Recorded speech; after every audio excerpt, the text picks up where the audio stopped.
G'day guys, this is Mark here from North Oz and thank you for joining me for another GU Budget Patrol episode. We are currently up to a little bit over $7,000 including purchase price and all the other modifications that we've done to the vehicle. If you haven't seen the build episode so far, last week we just did a bully liner on the bull bar and put some brand new lights in because these old lights were absolute rubbish. So if you haven't seen that video, go over and check that out so that you're all up to date. I also have a playlist as well for all the episodes too. But today we've got a few things going into the car, and to start off with, we're going to start with this oil catch can because the one that's in there right now is leaking, and it's the only leak that is in the entire vehicle, and it's coming from the rubbish catch can in there. So we've got just a cheap, again, $100-ish one, and I've also got a catch can tap kit for it as well to make draining easy for it too. So hopefully we won't have those same leaking issues now that we're putting in all new hardware. So let's get stuck into it. It's going to be a great episode.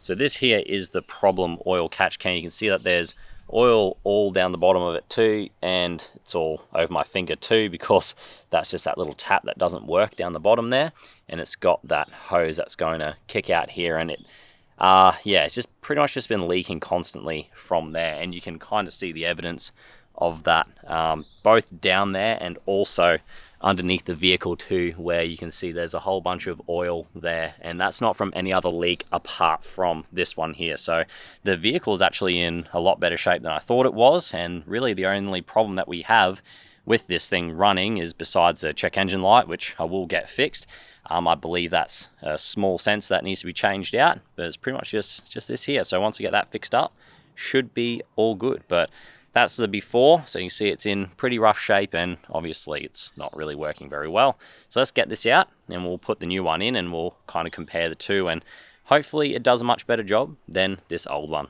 Let's get stuck into it.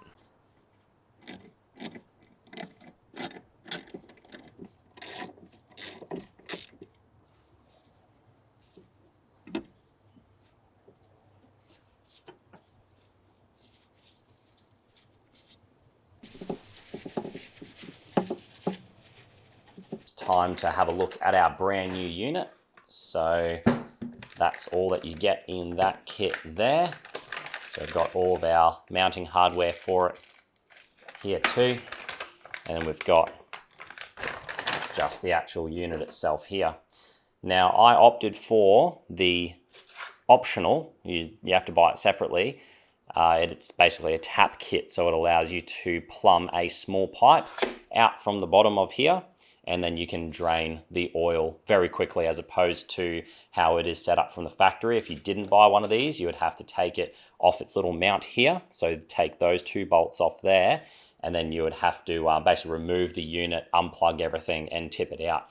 That way, the way that we're going to set it up today is we can just plumb this in here, and then all we have to do is just twist the little tap that's in there, and then we'll be able to drain it on the surfaces. So I think it's a pretty cool little unit.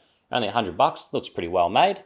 The last one seemed to last quite a long time from what I could tell. And yeah, hopefully it just plumbs straight into the current system. And hopefully those mounts line up the same as the old one, because then I don't even need to use that. All I need to do is just reuse these old bolts. So I need to put this tap kit in here, need to put these fittings on here too. I'll work that out as we go, and and then that should be it. So it came with these two different types of fittings, and I think it's for maybe utes or whatever that have in four drives that have a smaller diameter hose. So from what I can tell, we just need to use this one here with the current hose setup that's in it, which seems to be working fine. It's not the prettiest thing, but it'll work for now. So we'll go ahead and stick these bigger fittings on there, and yeah, should be all good.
So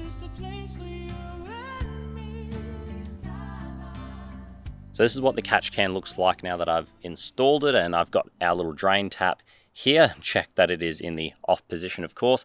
I've got it tied up here because there's just really not many places to put the drain tap down towards the chassis on the GU Patrol. So I kind of just got it up here for now. I'll think of something else later on, but I can just basically feed that through down there when I want to drain the catch can. So rerouted a couple of these lines as well just to make it look a little bit neater. I'm sure I could get some nicer pipe than that, so I might look into that too. And for whatever reason, this hose clamp doesn't actually go on there, and it hasn't since I've owned it either.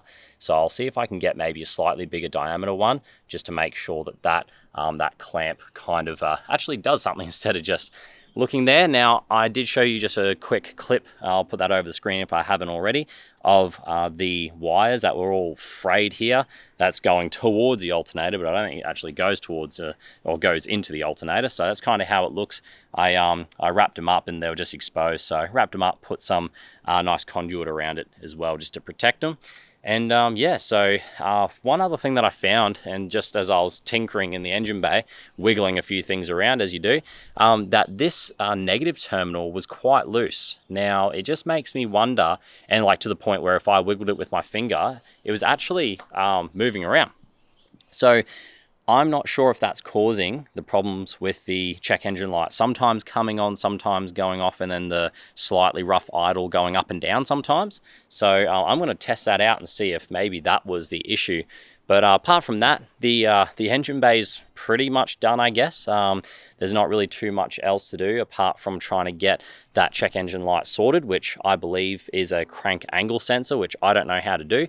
And I haven't found any useful videos. So if you guys know of any useful information that would help me do that, I don't know how to do that myself. So I might take it to a mechanic just to see if they can sort it out for me and get it done. But yeah, apart from that, engine bay is pretty much done. Hopefully I don't get any new check engine lights or any new issues. This car seems to be very delicately balanced in a certain way where if you twist any bolts or do anything to it, sometimes these older cars can get a bit grumpy. So you've got to be careful when you're working on these cars not to change too much at one time. So we'll see how the catch can goes. We'll see how the newly adjusted negative terminal goes.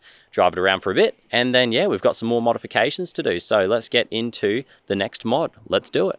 Oh, and really quickly, two things. The first thing is, if anyone knows what this plug here is for, let me zoom in on that. If you guys know what that plug is for, let me know, because it's just kind of sticking out of a random loom there. I tried following that loom and it comes up here, over here, and it looks like it goes into or near the fans in front of the radiator. So if you guys know what that plug does and if it's supposed to be plugged in somewhere, please let me know. Otherwise, I just assume it's just another random thing that that these older cars have, which is just random stuff coming out of here every now and then, kind of like those tail lights that don't actually do anything. And the second thing I wanted to say, that before we go on any further with today's video, can you please subscribe? That would help me out very, very much. All right, let's move on to the next mod. So the next thing we want to try to fix on this Patrol is this rear left bumper tail light. So you can see it's kind of got a little bit of melting and stuff here. I think that the previous owner or owners banged that corner and then kind of put this light out of shape. So they tried to use maybe some heat to try to put it back. You can see it's got cracking and stuff, and this kind of mount that it sits in is all busted up and broken too. And obviously it's held in with a lot of gaff tape. So we want to try and fix that. Let's go and check out the new light end mount that I bought for it, and we'll see how it looks.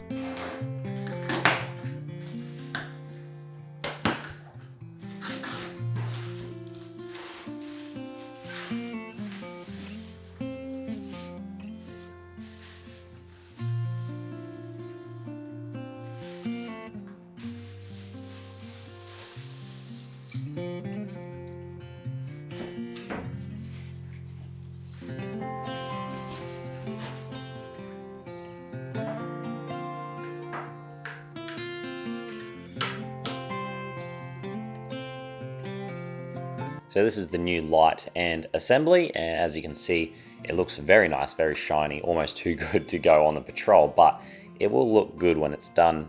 It does have this screw that kind of goes through the light and into the rear mount. I'm not quite sure how I'm going to get that to remain in there just yet. So what I'm going to do is I'm going to disassemble the one that's on the Patrol right now, and we'll see if we can reuse some of the hardware and see what we have. So looks like there's a lot of clips and stuff here. I'm not quite sure again how that's going to look. So I'll have to have a look and see what the current setup is like. So let's go and do that now.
while we wait for the tail light to set, because I put a whole bunch of silicone in there, not sure if it's going to work or not, but we need to give it some time to dry.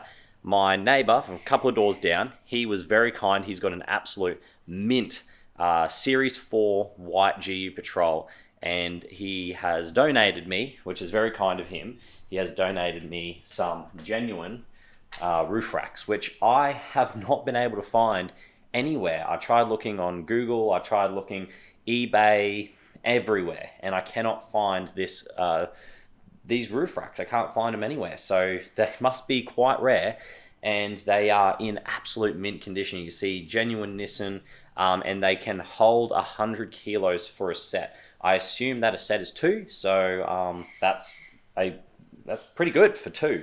Because most, my Hilux, for example, a lot of the roof racks for that, they just kind of cling onto the side. They are only rated to about 75 kilos. So the fact that those can hold 100 kilos is pretty cool. So while we wait for that tail light to set, we're going to see if we can fit up these roof racks and see what they look like. I think it'll give the Patrol a nice look. So let's see how it goes on, and hopefully it does go on. Let's check it out.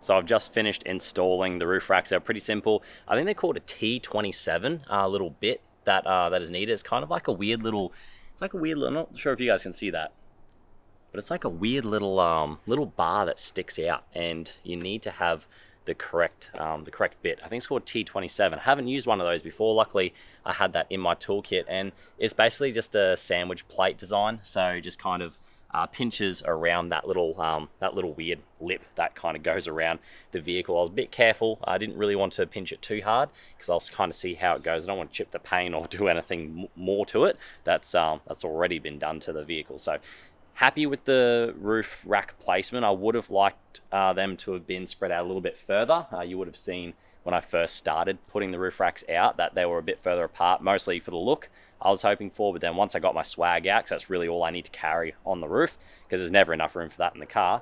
So once I started spreading them out, I realized very quickly that I can really only have no more than 1 meter between my roof racks. So that's kind of where we are left with the roof racks, but I think that they still look good. I'll probably end up getting maybe a 3-bar or a 4-bar system later on, just like my neighbor has, because it would be good to get a rooftop tent on top of this as well. So that's a slightly different setup to what I run on my Hilux, which is just running just the swag on the load bars on the back. And if you haven't seen videos on that, I will leave some links for that up in the top. And there's plenty of playlists and stuff on the channel, so if you want to check that out, you can. But yeah, roof racks are pretty easy to install. That at least allows me to put my swag on there. Now I can go camping, so that's going to be excellent. Hoping to take this camping in the next 2 weeks, so provided everything goes okay with the check engine light and that sort of stuff.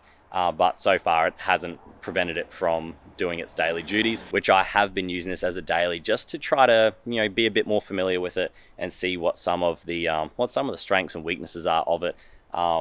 Things like cold starts in the morning, things like that, trying to get an idea of when it's playing up as well, so that we can kind of diagnose that check engine light a little bit more. But overall, it's shaping up pretty good. I like the fact that it's kind of tough. It's rough and tough, but it's also got a lot of genuine parts on it. It doesn't look overly modified, which I'm not really a big fan of, having a hugely and obviously modified vehicle for a variety of reasons, which I've spoken about in the past. But things like theft and that as well can play a part in why I do that too. So you're not much of a target for those sorts of people. So all right, that's the roof rack done. stoked with that. Went on easy, and yeah, let's check out this this taillight. See if the silicone did the job. I'm a little bit skeptical, but let's find out.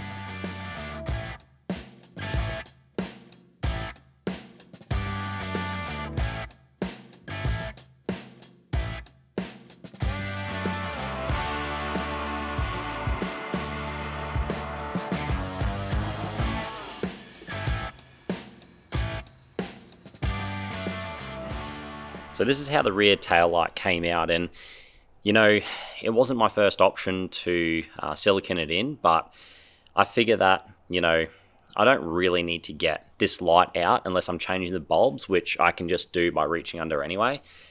And, you know, I figure that, let's face it, you know, the next time I take this housing out is going to be when I'm probably replacing the entire bar anyway. So for the amount of money that I paid for this assembly and also for this light, I'm happy just to silicone in here. And I'm still happy because I put that extra little bolt in there, down there, nice brand new bolt there. So it did bring this whole guard up because it's all one piece in the GU Patrol. So yes, I could probably understand a few purists out there screaming at me thinking, why didn't you buy the genuine clips? But all of the mounts were broken, and you can see that it's even been raised up here. I had to do quite a bit of work, as you saw, in heating this part and bringing it down so you couldn't see all of the old mounting points that are pretty much useless now. So you can kind of see that I tried to do a little bit of work there, and it was actually melted up the top there. So I tried to smooth that out the best I could. But that's the rear tail light, and you know, I'm moving it around here and it's not coming out at this point. So if I notice it's starting to get a little bit loose, I will check it during the week. But up the top there, you're not going to get much contact because of the way it has been warped. You can kind of see that. Looks pretty bad at that angle, but you know, from a distance it looks okay. And on that side and also underneath, you can see that there's pretty good contact there. So I was able to get quite a bit of the adhesive silicone behind that assembly, and you know, hopefully it does the job. So I'm happy with how that came out for the money. The clips and all the hardware and stuff was a lot more money because it was on top of the cost of the assembly. So I'm quite happy with how that turned out. And just siliconing it in place was, you know, it was what it was. Listen, guys, if I waited and tried to do everything perfectly on this vehicle, like I would on a brand new vehicle, nothing would get done on this thing, and I would never be able to take it out onto the track. So the idea is I'm just kind of jerry-rigging everything at the moment, just to get it all together, make sure it's all legal, make sure it's all working, and I can also get out on the tracks and enjoy it. And that's kind of how those roof racks sit. So that's kind of today's work, is the catch can, the roof racks, and also that rear tail light. And I'm very happy with how that came out. I'll put a before and after picture on there for the tail light so you can see just how different it was. So yeah, so let's wrap up the video. So guys, that concludes today's video, and I really do appreciate you guys following along with the build. I'm trying to do this build in small bits, you know, after work, on weekends, in between camping and, you know, making the usual content that I make as well. But you know, the Patrol build is taking up a lot of my free time at the moment, which is a good thing. I'm really enjoying it. I'm learning a lot of skills. I'm learning a lot about the Patrol chassis as well. And, you know, those skills I'll be able to take with me onto my next project. And for me, because this is like the first, I mean, I had the Navara, but it was a bit different. But this is the first proper build where there's a lot of things wrong with it. So for me, probably my biggest takeaway from today's video and working on the car today is that when I'm working on my car, it doesn't have to be perfect. And I think that's something that I think a lot of you guys out there might struggle with as well, is that it doesn't always have to be 100% perfect what you're doing. I can use silicone instead of the genuine clips, you know. I can use some random bolt and washer that I found instead of finding some genuine bolt somewhere that would probably cost me $20 or $30. So I'm trying to find alternatives for solutions and, you know, trying to find alternatives to problems that maybe would be a lot more expensive. And I am still trying to keep this a budget build. So a lot of the stuff we did on the car today, again, was very cheap. I'll put up what we're currently up to right now on the screen. And if you made it this far in the video, I really do appreciate you guys watching these videos from start to finish. it helps me out as well with both the ad revenue and stuff as well, because, you know, all the money I make from the channel, it's not a lot at all, but all the money I do make, I just put straight into all the camera gear and also into the cars. So keep producing more content for you guys that I hope you are enjoying. So the plan is next couple of weeks, I want to try and get that check engine light checked, because from the very first clip that I was telling you guys about how I had a loose connection, I've been driving around for the last few days and it hasn't been fixed. That the check engine light isn't because of the battery connection. I may still just swap out the battery for a stronger cold cranking amps battery, just in case, because the battery in there is a little bit of an off-branded one. So I always try to run Century batteries in my vehicles. So might go out, get one of those, put that in there, see if that makes a difference. It probably won't. It sounds like it's a kind of a fuel issue, whether it's the fuel injector pump, whatever it's called, whether that's playing up, or whether it's something like the crank angle sensor, which you guys have been describing in the comments section that this problem very well could be that. So yeah, I might get it checked out by diesel mechanics, see what they reckon, because if I can get that fixed, the vehicle will be very nice in terms of the running gear in it. So the other things that I want to get fixed on it kind of as soon as possible is the steering wheel. The steering wheel is falling to bits and it's atrocious. It's falling to bits in my hands. I've had to drive with the windows down because there's no aircon, which is another thing we need to fix. And all the bits from the steering wheel flying and it's going in my eye, and it's a complete mess anyway. So I want to fix that. And I still really don't know what to do. Side steps I really would like to do, but again, can be a bit pricey and also adds weight to the vehicle. But regarding the paint, I just really don't know what to do with the paint. Some people are saying do the Raptor. Some people are saying, that I'm talking to and that I'm thinking as well, just saying, well, just sand it back and just give it a light coat of base and then clear coat over it, which I am kind of thinking I might do. You can get color match cans for only about $30 or so. So I think I might go ahead and do that. And that way it kind of keeps it a little bit factory. I'm not trying to turn this thing into an absolute bush pig where, you know, I'm just covering it in ute liner and making a mess of it. I would like to try to keep it, you know, looking somewhat respectable. So I think that will achieve that. All right, so that's kind of the plans going forward for the future. I'm loving how it's looking right now. I'm super stoked on that corner because that was looking atrocious before, as you saw from the before and after pictures, and the wheels as well have turned out really nice. So I'm stoked with how it's turning out, and I'm glad that I can take you guys along with me for this build. So I've got a trip coming up next couple of weeks. Going to try and get the patrol ready for that. And try to hit some tracks as well. Share that with you guys. I think it's going to be a great time. So if you want to see me hitting some tracks in this patrol, make sure you hit that like button and also subscribe. That will keeps my motivation going, guys. You know, just seeing people joining us every day, people liking the videos. It's a good time. You know, it takes a little while to make some of these videos, and I hope that you guys get some enjoyment out of it too. Alrighty, guys. Thank you so much for joining me, and I'll see you down in the comment section. Please tell me what you think about the paint. Let me know what you reckon about rooftop tents. What do you think I should get? Should I get one of those fold-out jobbies, or should I get one of those just long kind of clamshell ones? Side steps, what should I do there? I'm open to many suggestions for this build. All right, I'll see you down in the comment section.